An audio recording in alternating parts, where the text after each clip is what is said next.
Welcome to the Afterspin, opinions from thought leaders in our state. I want to ask Dennis Wicker and Rick Henderson. Recently, two guards were killed in an attempted prison break in Pasquotank County, setting off more cries for prison reform.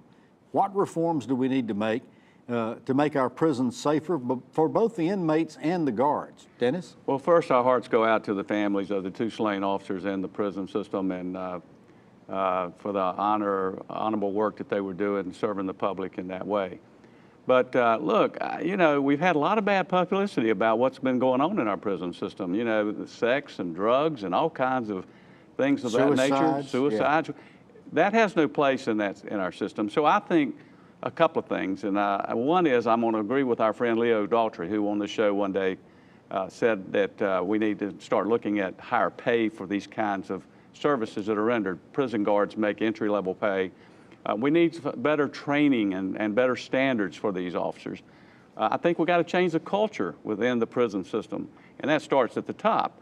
And so I think some of those kinds of things will turn this around, but having our prison guards, having prison personnel get killed in the prison system is just intolerable. Well, you sound a little bit like former Governor Lester Maddox from Georgia, who said they just needed a higher caliber of criminal in their prisons.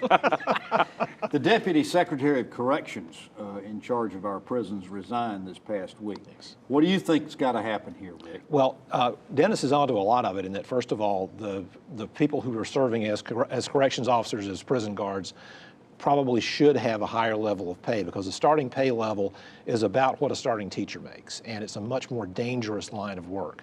So higher pay is certainly necessary. I think training is important, but I think we're involved in some criminal justice reforms that are very important.